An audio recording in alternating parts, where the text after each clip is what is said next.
amin'ny anaran'Andriamanitra ray sy ny zanaka ary ny fanahy masina. Ry havana nalao amin'ny tompo ho aminareo ny fahasoavana sy ny fiadanana avy. Amen. Sao dia mangataka ny koralina hanao ny hira toko.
Eo am-pitsanganana ry havana dia raha maka ny salamy fa 20 tsika.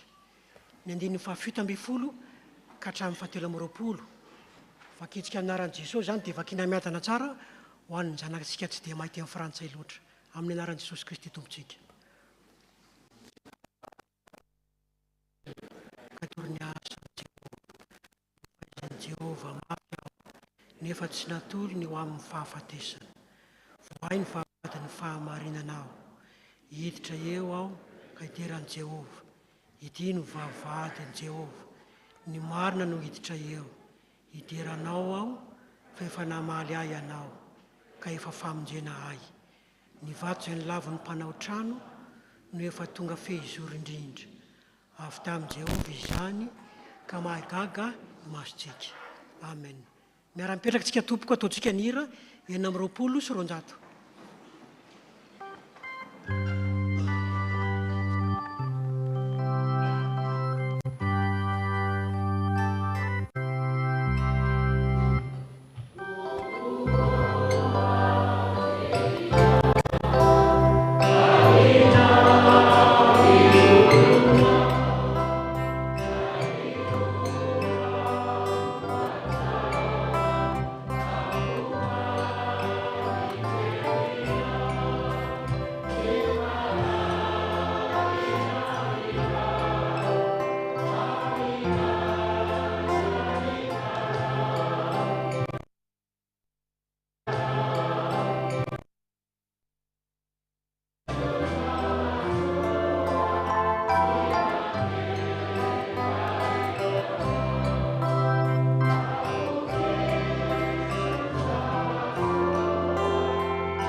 Zanaka ary fanay masina izay mpamorona sy mpanavitra ary mpanamasina anay.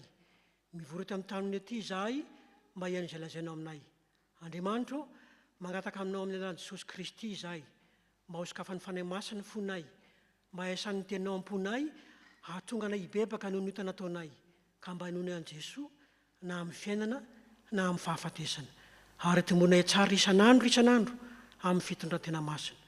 Ho hinoanaona izany ry Andriamanitro sy ho tanterahanao amin'ny alalan'i Jesosy Kristy tomponay. Feon-java maneno fohy.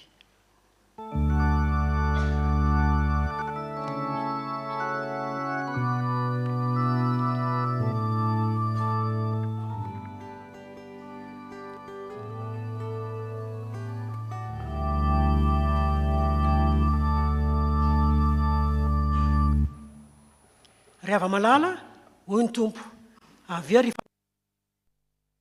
tahaka ny jaka aza ny fahotanareo dia ho fotsy tahaka ny oram-panala. Na dia mangatragantraka tahaka ny sily azy dia ho tahaka ny volon'ondry fotsy. Koa raha maiky ny fahotantsika isika dia mahatoky sy marin'Andriamanitra ka mamela ny fahotantsika sy manadio antsika ho afaka amin'ny tsy fahamarina rehetra. Noho izany ary dia aoka ny heritena sy fona amin'Andriamanitra isika noho ny fahotantsika. Iary vavaka tsika tompoko. Ry Andriamanitra ray tsy toa mpamorona sy mpanavitra anay eo. Masina ianao ka mankala ny ratsy rehetra. Indreto izay mpanota mahantra, manetry tena sy maiky ny fahadosoana sy ny helika rehetra eto anatrehanao. Nandova ota sy helika izahay, sady nanota tamin'ny hevitra sy ny very sy oloina mandrakizay. Nefa noho ny fahasoavanao sy ny famindramponao lehibe sy mahagaga, dia mifona aminao amin'ny anaran'i Jesosy Kristy izahay.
antsika mba hitsangana tomboko. Ry havana malala, enoka raiso ny teny famelan-keloka amin'ny Jesosy tomponao. Matokiana ka voavela ny elokao. Fa toy izao ny tiavan'Andriamanitra izao tontolo izao, nomeny ny zanan'ilay tokana mba tsy ho very zatra mino azy. Fa hanana fiainana mandrakizay. Minoan'i Jesosy Tompo, dia vonjeny ianao sy ny ankonanao. Amen. Ataontsika mpipetrahana ny hira 3:30 ny 15 sy ny 5 ary ny 9.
Efa namela eloka antsika tokoa Andriamanitra noho ny fahasoavany.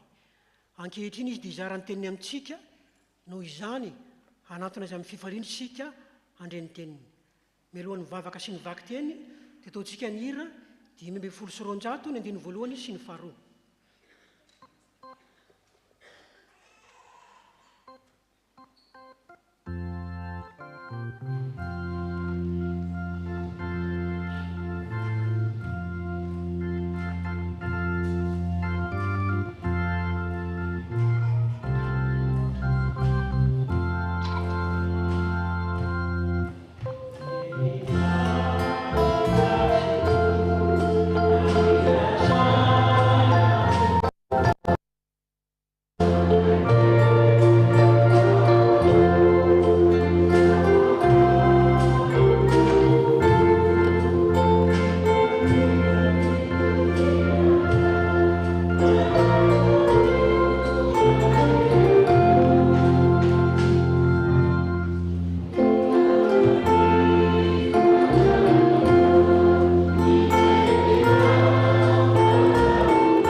fivavakasika tompo dia mbola tsy nitsahatra ny midera sy manome voninahitra anao izay tompo fa mbola ny angaranao ary mbola omenao ny anjara tsara indray androany afaka maky sy heno afaka hihinana sy hitsakosako ny teninao araka ny voalazanao tsy ny mofy ihany ny veloman'ny olona fa ny teny rehetra izay alokon'ny vavanao ny teninao izay aina ho an'ny mahazo azy ary fahasalamana ho an'ny nofo rehetra ny teninao izay fanilo ny tongotray sy fanazavana ny lalanay koa sokafy ara tompo ny masom-panahinay indray androany ahafahanay mahatakatra izay rehetra lazainao aminay koa izay rehetra tsy avy aminao dia aoka angina ary ny mpanomponao izay hitondra ny teny dia ianao no anendry ny vavany koa ka tsy hiverina aminao tompo ny teninao raha tsy natanteraka izay nanondrahanao azy dia amin'ara-tsoanao Jesosy Kristy tompo sy mpamonjy anay no hanaovanay izany vavaka izany. Amen.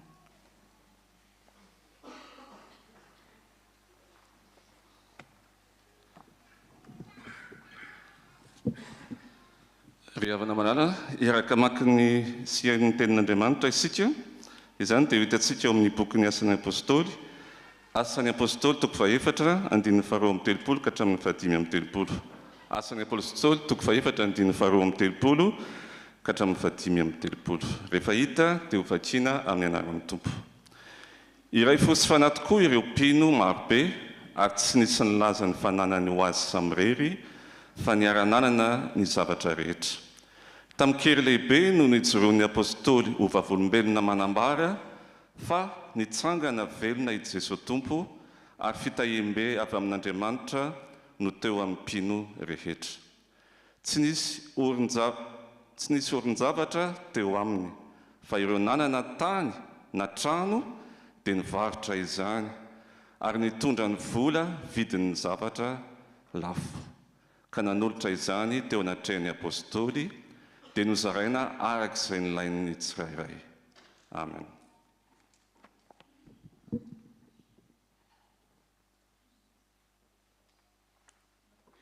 Mbola toizantsika ny vaky teny, izany dia hitantsika eo amin'ny epistiliny Jaona voalohany toko fahadimy ny andininy voalohany ka hatramin'ny fahaenina. Jaona voalohany toko fahadimy andininy voalohany ka hatramin'ny fahaenina. Rehefa tsika dia vakintsika amin'ny anaran'i Jesosy. Izay rehetra mino fa i Jesosy no Kristy dia naterak'Andriamanitra. Ary izay rehetra tia ilay Andriamanitra niteraka dia tia ilay naterak'Andriamanitra koa. Ny ahafantarantsika fa tia ireo zanak'Andriamanitra isika dia ny fitiavantsika n'Andriamanitra sy ny fanatotosantsika ireo didiny. Eny, ny fitiavan'Andriamanitra dia ny fitandremantsika ireo didiny, sady tsy mavetsitra ireo didiny ireo, satria izay rehetra naterak'Andriamanitra dia maharesy izao tontolo izao. Ary ny fitaovam-pandresena izay maharesy izao tontolo izao dia ny finoantsika. Iza no maharesy izao tontolo izao afa-tsy izay mino fa i Jesosy no ilay zanak'Andriamanitra. I Jesosy Kristy dia ilay avy tamin'ny alalan'ny rano sy tamin'ny alalan'ny rà, tsy tamin'ny rano ihany no natongavany fa tamin'ny rano sy ny rà, ary ny fanahy masina no vavolombelona manambary izany, satria ny fanahy masina no fahamarinana. Amen.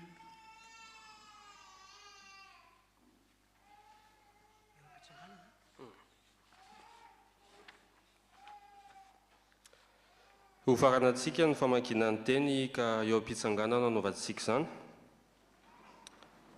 Izany dia ho hita amin'ny filazantsara ny soratan'i Jaona toko faharoapolo andininy fahasivy ambin'ny folo ka hatramin'ny faharaiky amby telopolo. Jaona toko faharoapolo andininy fahasivy ambin'ny folo ka hatramin'ny faharaiky amby telopolo. Amin'ny dika teny iombonana no anaovana izany. Ny harivan'ny alahady io ihany dia vory tao amin'ny trano iray ny mpianatra, ary noho izy ireo natahotra ny manam-pahefana jiosy dia voahidy avokoa ny varavarana. Kanefa tonga Jesosy nijoro teo afovoan'ny mpianatra ary nanao taminy hoe, ho ao aminareo aneny fiadanana. Rehefa nilaza izany Jesosy dia nasehony azy ireo ny tanany sy ny fony ka faly ny mpianatra fa nahita ny tompo. Dia ondray Jesosy taminy, ho aminareo aneny fiadanana, tahaka nanany ray ahy no hanirahako anareo koa. Rehefa nilaza izany izy dia nisaoka taminy ary nanao hoe, raiso ny fanahy masina, na iza avelanareo eloko dia voavela, ary na iza tsy avelanareo eloko dia tsy voavela. Fa i Thomas, ilay atao hoe ikambana, anankiray tamin'ny 12 lahy, dia tsy mba tafaraka tamin'ireo mpianatra fony tonga Jesosy. Ka hoy ny mpianatra sasany tamin'ny Thomas, efa nahita ny tompo izahay. Fa hoy Thomas taminy, raha tsy hitako eo amin'ny tanany roa ny lohaky ny fantsika, ka atsofoko eo amin'ny lohaky ny fantsika ny rantsan-tanako, ary atsofoko eo amin'ny fony ny tanako, dia tsy mba ino aho. Noho ny afaka herinandro, dia vory tao an-trano indray ny mpianatra Jesosy, ary tafaraka tamin'ireo koa Thomas. Voahidy avokoa ny varavarana, kanefa dia tonga Jesosy nijoro teo avoan'ny mpianatra ary nanao hoe, ho aminareo aneny fiadanana. Avy eo dia hoy izy tamin'ny Thomas, arosoy eto ny rantsan-tananao ka jereo ny tanako roa, arosoy koa ny tananao ka tsy foy eto amin'ny foko, ary aza malenkiny fa minoa. Dia namaly Thomas ka nanao taminy hoe, Tompoko sy Andriamanitro. Fa hoy Jesosy taminy, no ianao nahita ahy dia nino, sambatra kosa izay tsy nahita nefa nino.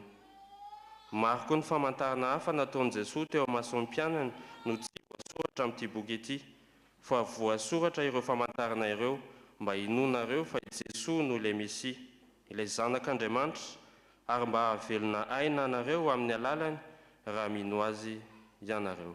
Amen.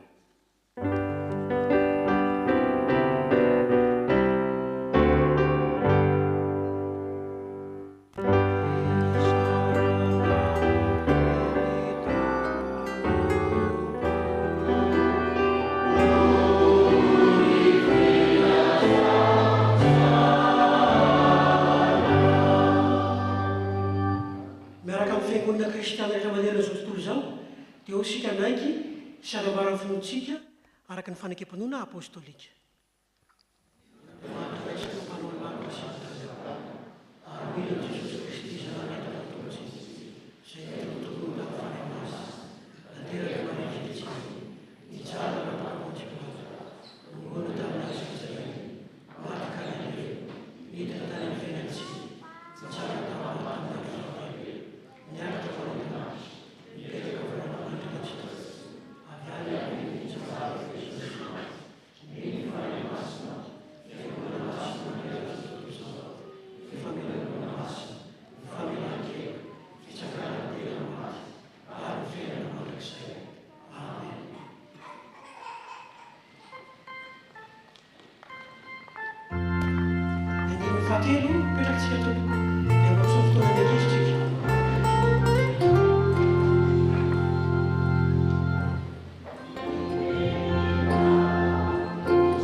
Je demande aux enfants et aux jeunes de se lever.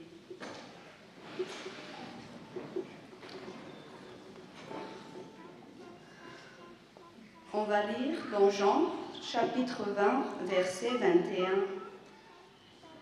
Jean, chapitre 20, verset 21.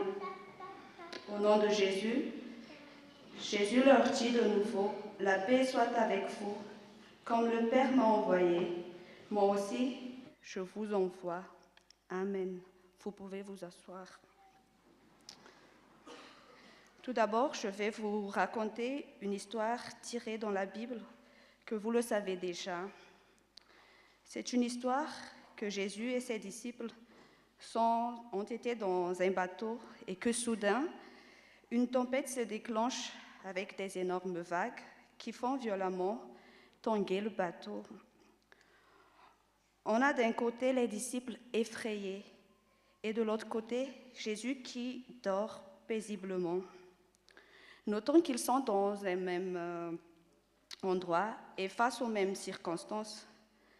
Mais contrairement aux disciples qui cèdent à la panique, Jésus dit à la tempête, « Sur ton ayant savement pouvoir et douceur, tiens-toi en paix et reste tranquille. » Et la tempête s'exécute. Alors, qu'est-ce qu'on peut retirer de cette histoire? En général, les gens pensent avoir la paix après avoir coché certaines cases liées à leur succès et ou à leur réalisation personnelle. Tout au long de notre vie, rien de l'extérieur ne nous a jamais apporté la paix. Ni notre belle vacances, notre belle maison, notre compte en banque. Ce sont juste des remèdes temporaires. Mais alors, voici la leçon à retenir par rapport à l'histoire que Jésus nous a dit dans l'histoire et nous a dit aussi dans Jean chapitre 20, verset 21, qu'on vient de lire tout à l'heure. C'est que la paix est toujours à notre portée.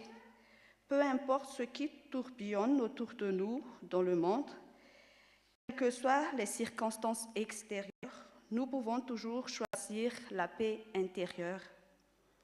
La paix intérieure est le remède que Jésus nous apporte pour guérir notre blessure, renforcer notre confiance en soi, renouveler nos pensées et nous donne une force illimitée.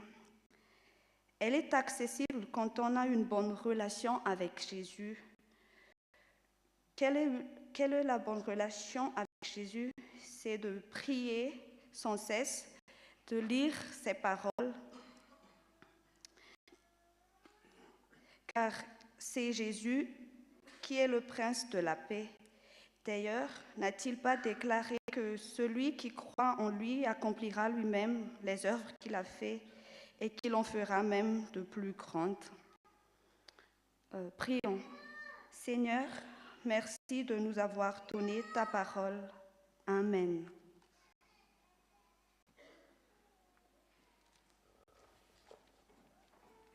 Milohan'ny toroteny miavana ataontsika ny hira 5:20 ny andininy fahaefatra farany.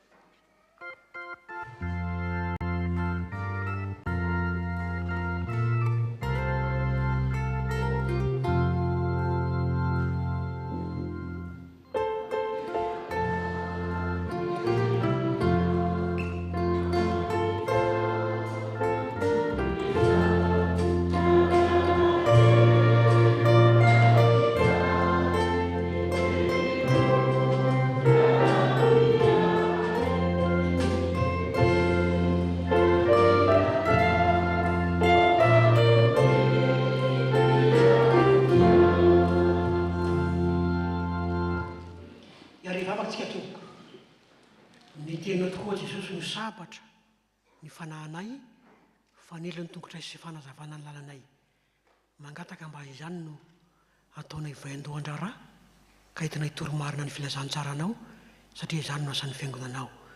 Misaotra fa mbola miteny aminay isan'andro anao. Amen. Ny tendr'Andriamanitra anjarantsika androany dia arak'ilay Jaona 20 miseho ve ilay izy azafady? Jaona 20 ny andininy 20 ka hatramin'ny 30. Jesosy Kristy tompontsika rehefa nitsangana tamin'ny maty dia tamin'ny mpianatra izy no miseho. Dia adaladala moa izahay pastora na tsika olombelona. Fa raha zany Jesosy nitsangana tamin'ny maty zany dia tany amin'ireo nanombo anahy misehoko voalohany dia nataoko mahita ny anarako mihitsy. Ohatra tany amin'ny Pontsy Pilato misehoko voalohany dia asehako azy hoe aiza ny fahefanao tany amin'ireo mpisorona be. Fa tsy izay ny Jesosy hivavahanao, tsy mitondra fanameloana izy. Fa niseho tamin'ny mpianatra, ny antony tsotra dia lazaintsika eto hoe natahotra loatra ny mpianatra ka nidy amatrano tao, mety misy mangovotra mihitsy. Fa nampahiriziny, nasoro ny tahotra dia ny rany hitory an'izay fahaveloman'izay na hitory an'izay famonjen'izay na hatory an'izay fanavotan'izay. dia na ny Matio, na ny Marka, na ny Lioka, na ny Jaona ny tekstantsika eto dia manambara ny daholo ny andininy fa raiky amby roapolo ny tenenin'ny monoterisy teo hoe tahaka na ny raha ny ray aho na ny rahako anareo kosa. Ary io ny charte de l'église na satan'ny eglizy na ijoroan'ny fiangonana amin'ny mahafiangonana azy mitory ny filazantsara, mitory ny fitiavan'i Jesosy, mitory ny famonjeny fa tsy manameloka na mitondra fanamelona an'izao tontolo izao. Dia izao nitondrantsika ny texte zarentsika telo miavaka tsara hoe ny fiangonana tenen'ny Jesosy ny andikiny fa 220 reto hoe manohy na maneho ny asan'i Jesosy zay. Ny faharoa ny teboka faharoa dia hoe Jesosy ny manome ny lalana ny direction rehetra ahazon'ny fiangonana maneho sy manohy ny asa fitoronan'ny filazantsara zay.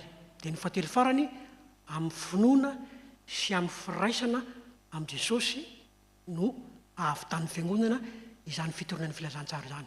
Raisitsika ilay teboka voalohany. Ny fiangonana manohy ny asan'i Jesosy. Eto rehefa niaona Jesosy sy ny mpianatra dia hoy Jesosy taminy fiadanana ho anareo tahaka na ny ray any ray aho na ny rahako anareo koa. Izany hoe ny Jesosy mila ny fiangonana hitoron'ny filazantsara. Averiko fandroso dia mety osintsika hoe vitan'i Jesosy anie zany, tena vitany zany, fa noho ny fitiavany asy anao, noho ny fahatokiany asy anao, noho ny mampianatra asy anao dia mila anao Jesosy mitoron'ny filazantsara. Raha ny Korintiana toko voalohany, Korintiana voalohany toko 12, andininy 12 milaza azy dia lazainy hoe tena iray amin'ny Kristy isika. Zany hoe ny momba ny tenantsika ray manontolo, ny vavantsika, ny tongotritsika, ny tanantsika no entina mitory ny filazantsara. Lesona ao antsika amin'izao zany dia hoe Jesosy mila anao mitory ny filazantsara. Dia omalintsika nanao fifanana momba ny hoe église en croissance dia nampanangatanana hoe izaka iny tsy ao anaty sampana. Fa tsy misy hoe mpiangona, ahoana volazantsika azy? Mpiangona tsotra. Tsisy mpiangona tsotra zany ry havako. Fa Jesosy mila anao amin'ny talentanao tsirairay avy hitory ny filazantsara. Ka na ny vavanao, na ny tenanao, na ny tongotrao, na ny tananao dia ampiasao hitory ny filazantsara fa izay no anto mpivelomanao. Ao anatin'io ihany hoe ny fiangonana manohy ny fitoriana ny filazantsara dia hoe ny fiangonana koa nefa dia mila ny Jesosy. Ny fiangonana dia mila ny Jesosy. Ary izay mihitsy ny teneniny eto hoe tahaka na ny raha ny ray aho na ny rahako anareo koa. Ny nahavitan'i Jesosy ny misionany dia izay fiankinana tanteraka tamin'ny ray izay. Ny obéissance totale tamin'ny rainy. Ary matetika izy dia tsy ny sitrapony mihitsy nataony fa ny sitrapony ray. Ho anao koa izany ry havako. Ho antsika kristianina tsotra koa izany. Za tsy mijery anaty sampana fa antsika kristianina tsotra koa izany ianao mila ny Jesosy amin'ny hitorianao ny filazantsara. Ampiasao ny talentanao. Fa aza mandevina talenta any amin'ilay Matio toko 5:20 any. Nalevo ny talenta anankiray. Dia ny vokany anie dia izao hoe nalain'i Jesosy io dia nafihinana any amin'ilay nanana be dia be. Dia aza gaga tsika kristianina tsotra raha miteny hoe irakoto to sady diakona, no président ny STK, no membre ny komity, no fifoazana, no tily, tafiditra amin'ny sampana valo. Lozika be le izy. Izay manana hoy Jesosy dia meny be dia be, fa izay tsy manana na ankilana ananao aza dia asorina aminao.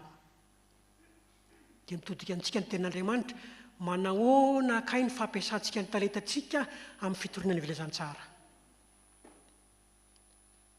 Matetika tsika tonga eto dia mandray ny tenin'Andriamanitra raha misy fiaraha-misakafo raha ambadika ao, za ody fa tsy anjarako zanka, mbola maika ny ody ndrizy. Tsy ariavako. Mila anao Jesosy. Dia averiko ny araka ny fampianarana maro satria be dia be tsika ny tsy teto hoe ao amin'Andriamanitra na ao am' jesosy ny fiangonana tsy misy olona indispensable zany fa ny olona rehetra dia ampiasaina an'Andriamanitra. Tsisy olona indispensable fa tout le monde est utile na ampiasain'Andriamanitra amin'ny talentany menanao. Dia mampirisika antsika ny ten'Andriamanitra aoka hiala amin'ilay fahazarana fotsiny hoe zay kristianina tsotra, zay izao tsotsotra aoka tsoboka hiala amin'izay. Fa ampiasao ny momba anao, fa mila anao Jesoa, mila ny fahaizanao Jesoa, mila ny talentanao Jesoa, hitorina ny filazantsara. Idiantsika amin'ny teboka faharoa, ahoana ary na ampiasaintsika ny talentantsika amin'izany amin'ny fitorina ny filazantsara. Dia hoy izy ny andininy faharoa amby roapolo hoe ary rehefa nilaza zany izy Jesosy zany dia nanisy fofonaina ka hoy izy taminy raiso ny fanahy masina. Ny andininy fahatelo amby telopolo, na elokiza avelanareo dia voavely izany, na ary nanizaniza kosa no tsy avelanareo dia tsy voavely izany.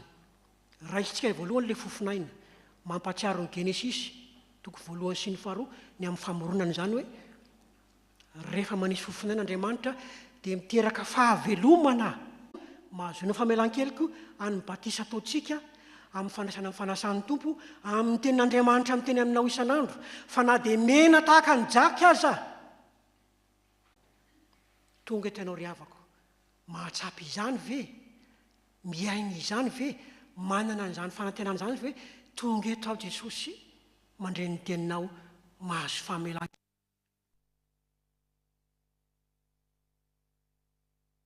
na izany zany andramo ka izahao fa tsara ny tomponao. Ary izay olona mialoko amin'ity Jesosy ity, izay olona tena manakina ny fiainan'ity Jesosy ity zany. Izaho moa gasy vao tonga GVT hozy tsika vao tamin'ny Desambra 2023 tonga taty, fa efa taty talohan'izao naharitra 15 ans ko taty aho. Fa ny fahitako ny olona any Clermont-Ferrand ry havako vao may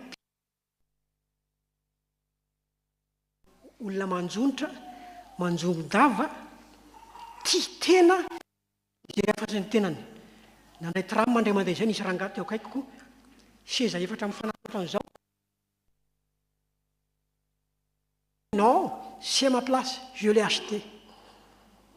Ndrisy olona mahantra loatra fa nanovana dia nieritreritra dia mahita fivaliana ve izy io rangazy io jeune kely io amin'izany fanehoan'ny tenany hoe hanarery ny plasy efatra. Ndrisy olona mahantra, olona fadiranovana. Fa ho anao hoa eto amin'ny tafy Tolozy zarao izay fitiavan'i Jesosy zay, aza tazominao anao izay fitiavan'i Jesosy zay.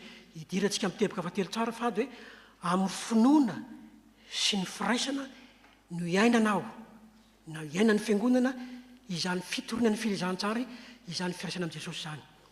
Dia i Thomas ny raisitsika na i Tomasy hozy tsika dia jerevy tsara niseho Jesosy ny andro ny alady nitsanganany tamin'ny maty, fa tsy teo Tomasy fa afaka herinandro n'iny na valandro n'iny vao niseho Tomasy. Ny heviny dia izao indrindra, matoy ianao tsy mahita fifaliana sy fiadanana ao amin'ny fiangonana dia ianao nitahaka ny Tomasy, ianao na côté de la plaque, ianao mihitsy tsy mety miditra ao amin'ny fiangonana. Ary zay ny navoan'ny Tomasy eto, tsy tafaraka tamin'ny nambany fa nandeha nitokana rery-tany dia tsy ndeona tamin'i Jesosy, tsy nahita ny fahaveloman'i Jesosy, tsy nentininy ny fahaveloman'i Jesosy. Fa ho anao ry havako, ho antsika ry havako raha mandray izao teny izao dia araroty ny tenin-drenao.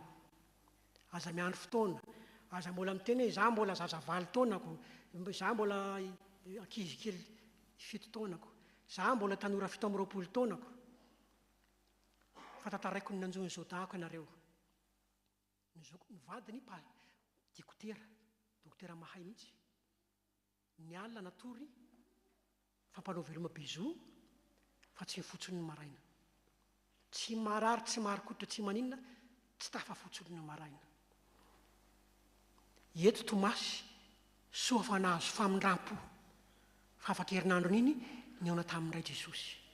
Fa ho anao ry havako, ho antsika ry havako aza miandry hoe mbola mana fotoana ohatran'izao aho fa na ny ray minitra eto ara na ny sekondra ray zao ata tsy anao na tsy hay fa an Jesosy rery ihany dia mbola misy ny fotoana dia mbola mandray ny tenin'Andriamanitra dia miverena ao amin'ny fiangonana ampiasaony talentanao dia izay nidirantsika miteboka faharoa amin'ity hoe soa fa mbola tafahoana tamin'i Jesosy na mbola niona Jesosy Tomasy ka nampioren'i Jesosy ny finoan'i Tomasy.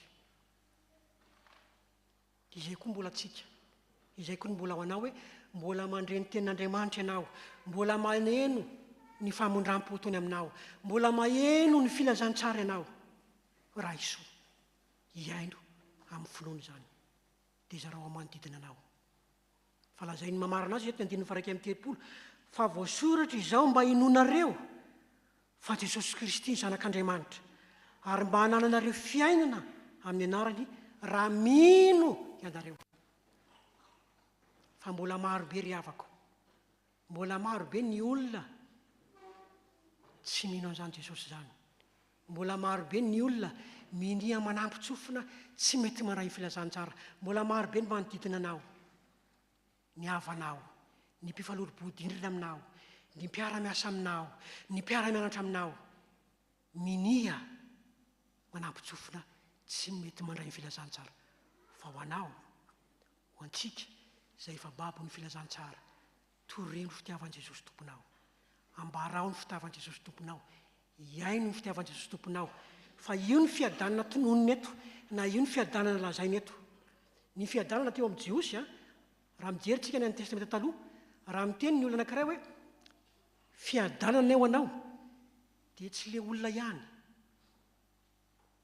fa ny momba n'ilay olona ray manontolo mihitsy.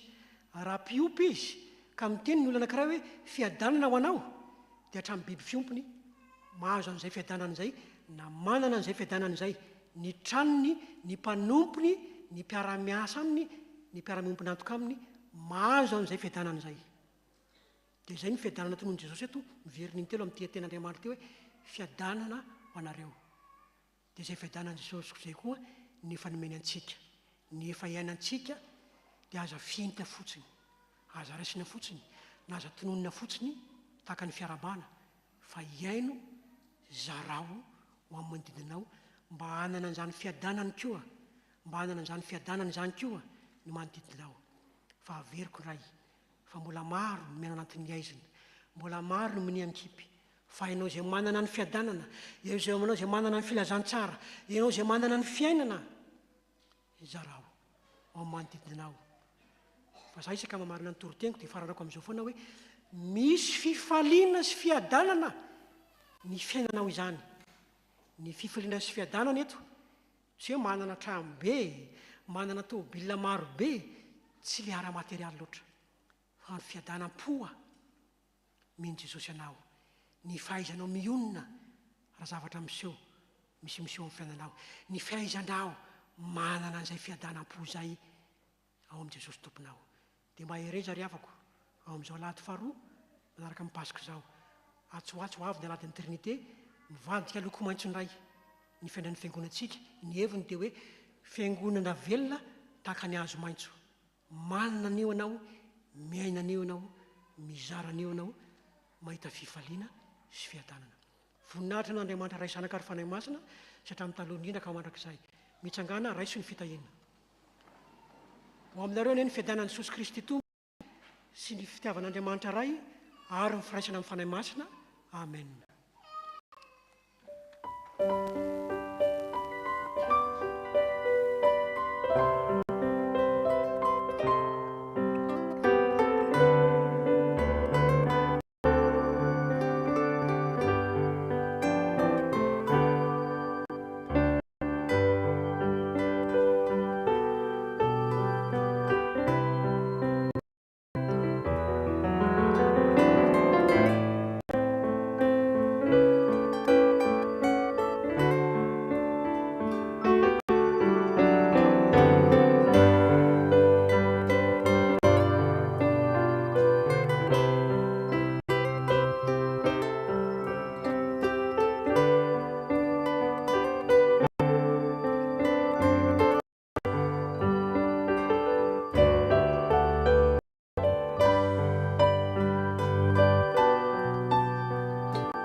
Ny mpitandrina sy ny komity FP Matolozy dia faly miara-batsika amin'ny anaran'i Jesosy Kristy, lohan'ny fiangonana sy tompony asa.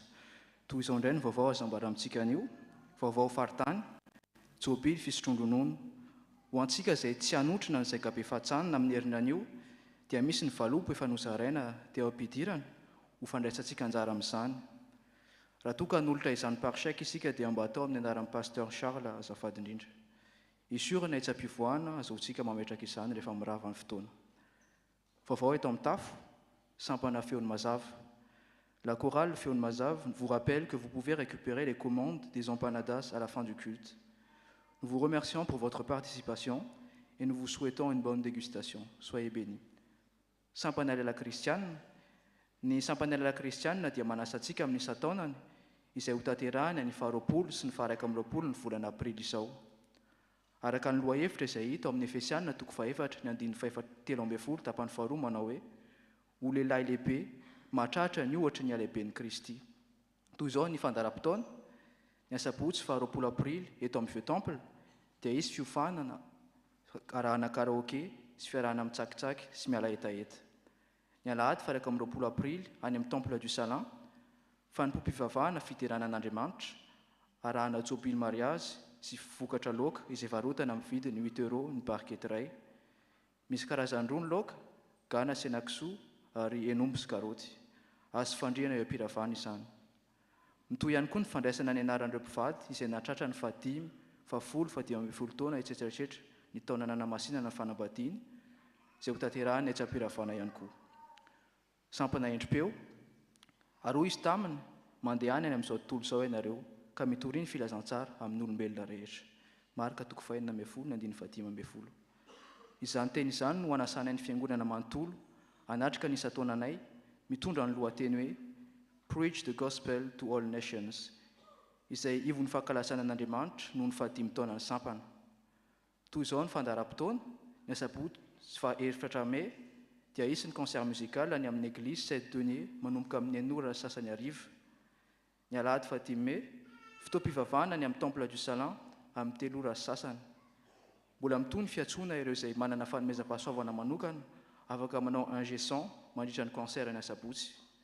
Manasa antsika rehetra ho tonga maro ho voninahitry'Andriamanitra irery ihany. Sampana fifoazana. Noho ny fahasoavan'Andriamanitra dia fifaliana ho an'ny sampana fifoazana ny mampandre ny fiangonana fa ny 35e convention annuelle fifoazana nationale 2024 dia manomboka ny amin'ny 15 Jolay ka hatramin'ny 1 Jolay. Ny toerana natanterahana izany dia any amin'ny lycée Don Bosco any Shell. Ny saran-dazy dia 150 € ary azo aloha in-3 na in-10 ary maimam-poana kosa izany ho an'ny ankizy lasaky ny 9 taona. Ny fisoratana anarana dia misokatra ary afaka manatona ny birao safifo na ny mpitatsoratra voangy Rakotomalala. Manentana antsika mandrika izany fotoana izany sady. Fivorim-be ESPMA, fa ny mampandre antsika fa hatanterahina ny alahady 20 aprily ao aorian'ny fanompoam-pivavahana any amin'ny Temple du Salin ny fivorim-ben'ny ESPMA. Toy izao ny tanisa dinika, tatitra moraly, ny fandaniana ny tatitra rabola 13 ny tetikasa sy ny fandaniana ny tetibola 14 ary ny fifidianana mpandimbola. Concert évangélique, que tout ce qui respire loue l'Éternel, louez l'Éternel. Psaume 150, verset 6. L'Association des chrétiens professionnels engagés, la CPE, a la joie de vous inviter au concert évangélique qu'elle organise. Joie de vous inviter au concert évangélique qu'elle organise le mardi 30 avril à partir de 19 h à l'auditorium de Balma. Le concert sera animé par le groupe NIAC de la Ligue pour la lecture de la Bible à Madagascar. Vous êtes libre de participer aux frais.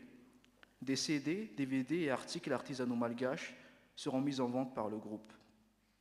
Que la paix et la grâce de Dieu vous soient données par notre Père et notre Seigneur Jésus-Christ. 1 Corinthiens chapitre 1 verset 3.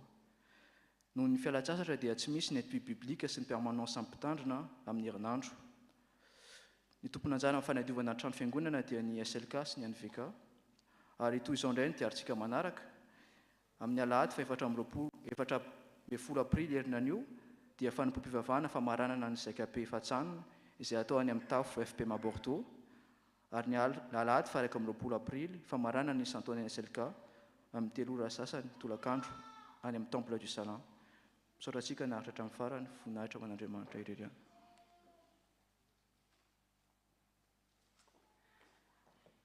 Miarabantsika rehetra ry havana tonga amin'ny fiarabana vahiny isika ka ny mboantsika izany dia nanomboka tamin'ny omaly araka ny fantatritsika dia misy ny fifanankalozana pilopitra eto amin'ny faritany atsimo andrefana ka i pasteur Nalason Rawely Manana no tonga teto Toulouse zany ary dia faly miarabanao misaotra indrindra pastora misy an'ny Alanina Rassanson afaka mitsangana koa ianao diakona avy any Clermont-Ferrand ny aradi tamina koa misaotra anareo indrindra ny amin'ny famangina ataonareo fampianarana voaray hatramin'ny omaly androany ihany koa ary ny toriteny dia tena voaray ny hafatra enoko fa isika rehetra dia samy nandray izay tandrifintsika avy atao anatin'izany. Hitantsika amin'izany fa miasa mandrakariva ny fanahy masina amin'ny alalan'ny ireny mpanompony izay irany aty amintsika ireny dia mbola mifandray eo ihany sika amin'ny zaikabe androany dia tonga rehefa atoandro dia mampaminy amin'ny tafo Clermont-Ferrand. Iny ihany koa izay tonga miaraka amin'ny fiangonana amin'izao maraina izao dia angatahana hitsangana ho arabaina amin'ny anaran'ny fiangonana raha misy vahiny mandalo na hipetraka. Tsy misy zafady indrindra dia miaraka indrindra izahay amin'ity maraina ity misaotra anareo niara-niombona taminay tamin'izao fotoam-pivavahana izao mantra hoe ny tavan-dralahy mandranitra ny tavan-dralahy dia tena nampafana ny taty anatinay tokoa ny fahitananareo mamangy anay. Raha toa moa ka hipetraka ianareo dia aza misalasala manatona ny diakonina azo ifanampiana aza misalasala raha ohatra ka misy zavatra tianareo fantatra fa ireo ny diakonina mpiara-miasa afaka mamaly anareo amin'izay fanontaniana na zavatra mety ilainareo. Dia Andriamanitra anie anambina anareo amin'izay antony iavianareo eto amin'ny vohitry Toulouse mipetraka ianareo. Dia toy ny alahady voalohan'ny volana ry havana dia misy ny fiarabanana ny zokiolona izay teraka tamin'ny volana misy zokiolona anankiray dia madame Vitry Monique angatahana hitsangana ianao dia faly miarabanao ny fiangonana amin'ny fananana amin'ny izay rehetra nomeny tompo anao ihany koa nandritra izay taona izay miarahaba indrindra tompoko ary faly manana anao izahay zoky Ray aman-dreny mbola miaraka mifanompo aminay eto amin'ity fiangonana ity. Hoy ny tenin'Andriamanitra ho anao na dia mandra-pahaantitra ao aza dia tsy miova ao ary mandra-pahafotony ny volonao dia izao ihany no isahirana mitondra anao. Izao no nanao ka izao ihany no hitrotro, eny izao no hitondra sy hanafaka. Isaia 4:4. Dia hivavaka ho anao ny fiangonana, ary hivavaka isika. Misaotra anao izay ry Tompo Andriamanitra eo ny amin'ny zoky Vitry Monique izay omenao ny fiangonana. Misaotra anao ny amin'ny tahinao azy nandritra izay taona maro izay. Mbola kinona eo am-pelatananao ny hoaviny manontolo. Ianao no mahafantatra izay ilaina. Ianao mahafantatra izay tokony ho azy. Dia fa isaoranay ianao ny fiantohanao azy sy izay rehetra fitahiana efa homaninao azy ao anatin'izany. Ampahirezo ihany koa izy amin'izay zavatra amin'ny fiainana andavanandro ary ianao no omba azy mandrakariva. Araka amin'ny tenin'Andriamanitra izay efa voarainay teto dia ny fiadananao tokoa no aminy mandrakariva. Dia ianao no ametrahanay ny fiainany manontolo ary amin'ny anaranao Jesosy Kristy no anaovana izany vavaka izany. Amen. Dia afaka mipetraka ianao. Dia ny tapany fahatelo ry havana dia eo amin'ny minitra trano. Mpatsahivina antsika fa ny loha hevitra ny minitra trano dia hoe ndeha hitsangana ka hanangana ao amin'ny mia. Ny sujet voalohany arosantsika dia efa mandroso ny fitrandrahana amin'izao fotoana izao ny fitrandrahana ny toerana sy izay rehetra trano mety ho afaka ataontsika izany. Rehefa izay hita hatramin'izao aloha izany dia hita fa hoe mbola tsy ampy ny eo am-pelatanantsika oharina amin'izay zava-misy réalité.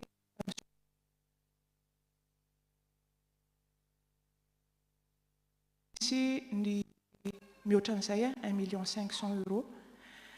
Dia rehefa atao nefa ny apport izay anantsika ho tonona amintsika eo rehefa 137,881 €. Dia mbola tsy afaka anao an'izay irosany tsika amin'izay zavatra efa hita aloha amin'izao ka izay no antony amporosianantsika anao ezaka hatrany. Tsy mijanona ny ezaka amin'ny enti-manana fa mila manohy izany isika. Fantatsika tsara ny olana mahazo atsika amin'izao fotoana izao fa tsy antonona intsony ny trano izay misy atsika, ary efa tery isika efa ao anatin'ny fahaterena tanteraka amin'izay zavatra ataotsika, ka mila manao ezaka isika ry havana ahafahantsika mandroso bebe koa amin'izany fitrandrahana izany. Izany akory dia tsy manakivy antsika fa mino ny fitondran'Andriamanitra isika, mino ny efa zavatra omeny antsika, fa isika kosa mila manome ny avy aty amintsika ary manana ilay finoana ahafahantsika mandroso ao anatin'izany. Ka hoaroso amintsika tsikelikely eo ny valin'izay efa zavatra azo, fa izay zany aloha no azo aroso amintsika amin'izao fotoana izao efa mandroso ny fitrandrahana. Raha toa koa ianareo ka manana vaovao mety mahasoa ao anatin'izany dia manatona ny tompon'andraikitra, fa tena ilaina ireny any amin'ny toerana izay misy anareo any. Ny sujet faharoa dia ny tatitra ara-bola. Ny volana janoary sy febroary 2024 no mbola anatsika izao fotoana izao, ka ny volana janoary dia 2750 € ary ny volana febroary dia 2990 €. Ny eo an-tanana zany ny enti-manana amin'izao fotoana izao dia 137 000 881,68 centimes. Izany hoe raha oharina amin'ilay 300 000 € izay apport nezahantsika ho tratrarina dia 45,96 no tratratsika. Koa manentana antsika hatrany hanohy ny ezaka amin'izany enti-manana izany. Ny sujet fahatelo sady farany dia antso. Efa rentsika tamin'ny toriteny teo fa mila antsika Jesosy amin'ny asan'ny fiangonana. Eto dia manao antso ny tarika asa serasera ho an'ny olona izay vonona anatevin-daharana fa maro ny asa fa ny mpiasa ny vitsy. Dia misy karazana asa ireto izay hitadiavana olona, anao flyer, anao site internet, fanaovana PPT na anao vidéo. Raha tsy manana traikefa amin'izany ianao tsy maninona, fa ny zavatra tena ilaina dia ny fahazotoanao, ny fitiavanao hanompo ny fiangonana, fa misy ny fiofanana omenanao rehefa manaiky izay fidirana ao anatin'ny tarikasa izay ianao. Dia mbola misy ihany koa ny tarikasa anankitelo izay amporisihina antsika hiditra ao anatin'izany. Manatona ny mihaja sy hitahiana efa misoratra amin'ny solaitra be ny numero amin'ny antso izay natao. Dia misaotra indrindra tokoa ny anao hatramin'ny farany.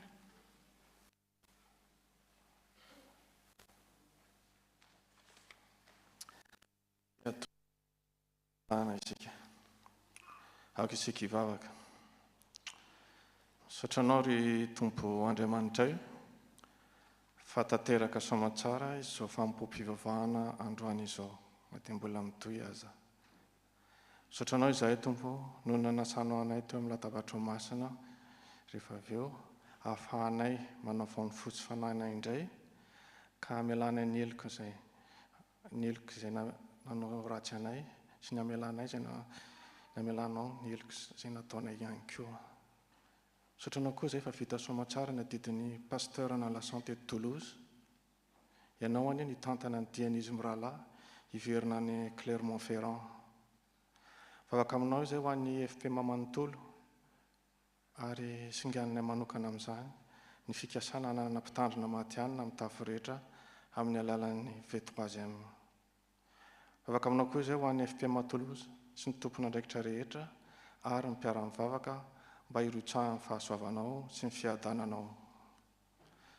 Ianao no nampy anay amin'ny asa rehetra izay miandry arak'izay voalaza teo, dia singanay manokana ny vinatrano fiangonana mba handeha amin'ny finoana izahay fa tsy handeha amin'ny fahitana, ary hazoto ny rehetra hifarembona hiara-dia sy hifanampy arak'izay fanomezam-pahasoavana nomenao ny tsirairay avy.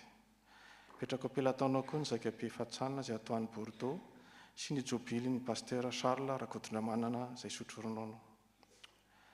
Vavaka koa izay ho an'ny mpitandrina izay lasa any Madagasikara namety any adidiny hitsabony reniny. Ianao ny tantana izany ary tay azy amin'ny dia niverina eto Toulouse.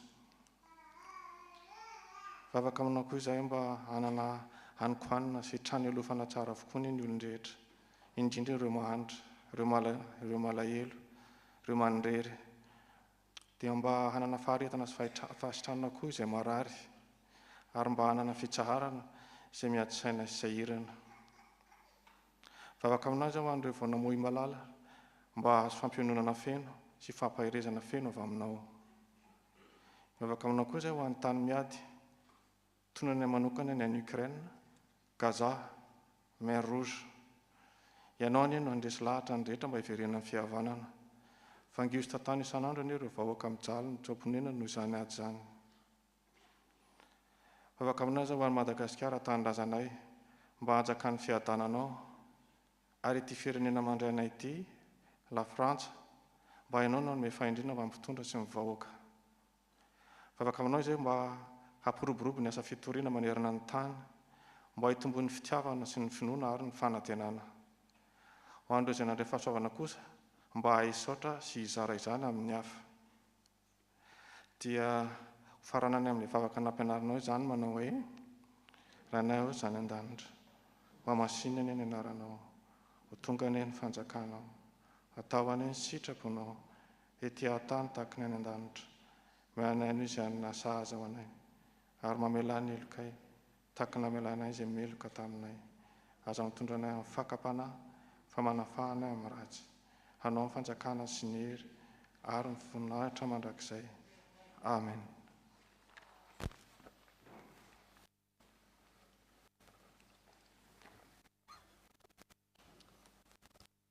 Misoran'Andriamanitra lehibe tsika ry havana, natratra n'ity fotoana lahady ity. Eto dia hanao velomanao ireo sahady amin'ny tenanay izy, izay mianaka amin'ny rahalahy. Nahafinaritra ny fihaonana nandritra ny maly sy ny androany. Ny angatahana fotsiny dia hoe hifampitondra mavaka tsika sy hampiarina ny teny izay rehintsika. Mandre foana tsika isan'andro isan'andro rehefa akaiky Jesosy, tena efa akaiky izy. Fa ianao mbola ny rany hitory an'izay filazantsara izay. Dia mahereza ry havako. Dia efa manao velomanareo sahady izany izay, raha sitrapon'Andriamanitra tsika amin'ny heriny anio, ny maly sy ny androany, any Bordeaux indray tsika manao ny zakabe atsika, dia maniry atsika hiaona ny ray isika. Iary vavaka tsika marina an'izao filazan-draharaha zao. Misaotra Jesosy tomponay fa miteny aminay isan'andro ianao, misaotra fa manamboatra anay isan'andro ianao, misaotra fa maneho anay isan'andro fa Andriamanitra velona azo iantorahana ianao. Mametraka ny fiainan'ny fiangonanao, ny fiainan'ny ondry tsirairay avy. Hitanao ny zavatra manahirana, hitanao koa ny fifaliana, tsy manana afa-tsy anao izay. Apetraka aminao ny fiainanay, apetraka aminao ny fiainan'ny fiangonanay, apetraka aminao ny fiainan'ny firenenay sy ny mombanay rehetra. Misaotra Jesosy tomponay. Amen. Miroso amin'ny rakitra tsika ry havana, ataontsika ny hira 2:30 mandritra n'izany fotoana izany. Amen.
mipetrakantsika tompoko iroso amin'ny fandraisana ny fanasan'ny tompontsika ry havana araky ny fangatahana dia hoe mivoaka zany izay tsy mandray fa mipetraka eny toerana any tsy mitsangana fa rehefa tonga ny fanorana ny mofo sy ny divay dia mitsangana isika mpandray izany mifandray tanana tompoko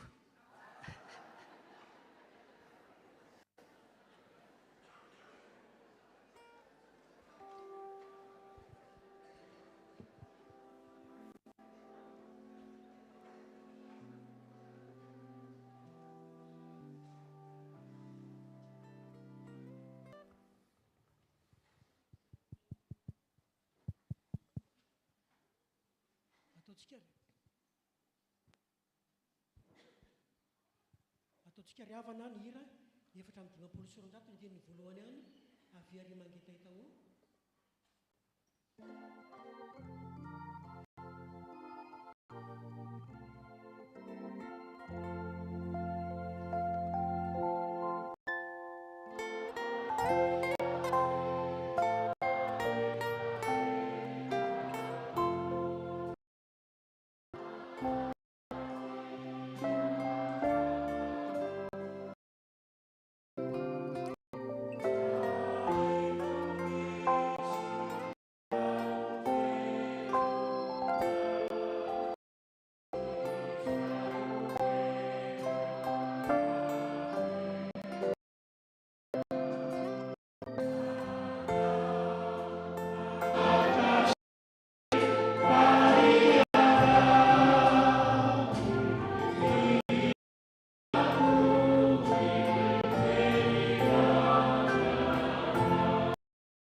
tompo ray masina andriamanitra mandrakizay mahefa ny zavatra rehetra mety sy mahavonjy ny isorana ianao toerana rehetra amin'ny alalan'i Jesosy izay tiana amin'ny alalany koa ny idiran'ny anjerana sy ny fahefana rehetra anao amin'ny tahotra ary midirany anaranao ary izay koa ankehitriny ka amin'ny fanajana lehibe no idiranay hoe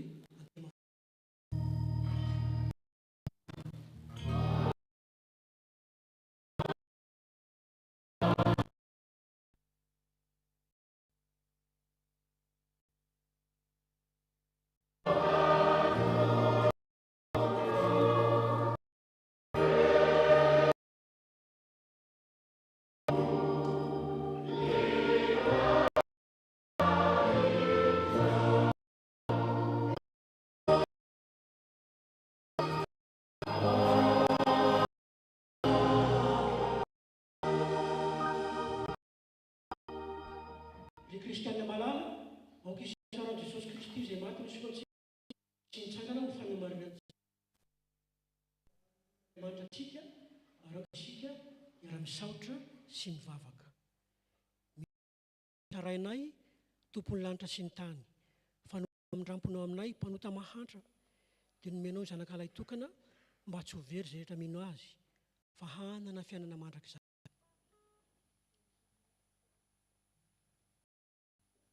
mamaly ny fiangonana tompo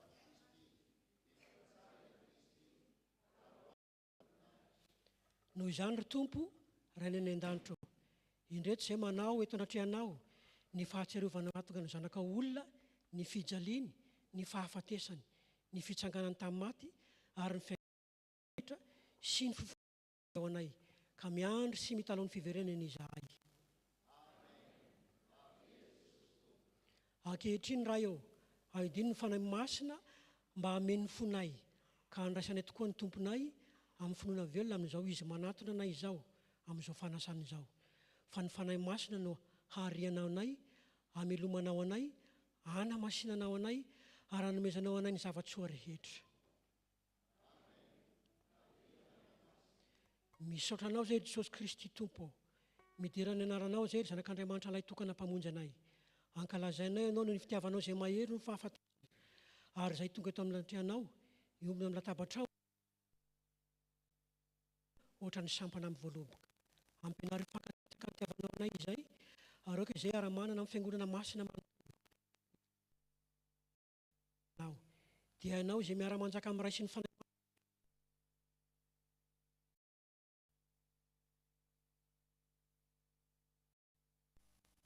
Jesosy Kristy tompontsika tamin'iny alina iny izay namadiana dia nandray ny ary rehefa nisaotra izy nopakiny ka hoy izy raiso hano ity ny tenako izay omenao anareo izao nataovy ho fahatsiarovana ahy ary toy izany koa nandraisan'ny kapoaka rehefa ninana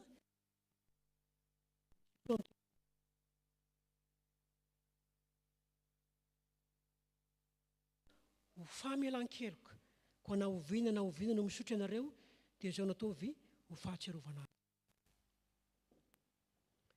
misaotra ny iray izay nampamendrika antsika olona masina eo amin'ny mazava amen ataontsika ny hira 7:100 ny 9 voalohany sy ny 10